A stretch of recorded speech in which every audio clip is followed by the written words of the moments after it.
Welcome to this installment of Rafter Equipment's maintenance series. We're talking now about taking care of your Weldbox and Turksheads. As a general rule, to keep your Weldbox efficient as possible, it should be cleaned during every changeover. Your Weldbox is notoriously the dirtiest part of the mill, and the more frequently you clean some of the key components, the better off you are.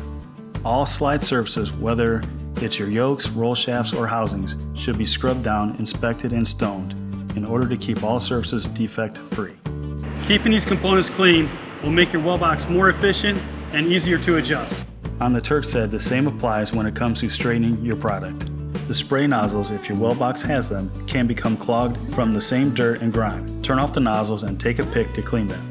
This will keep your tooling cool and your bearings running efficient.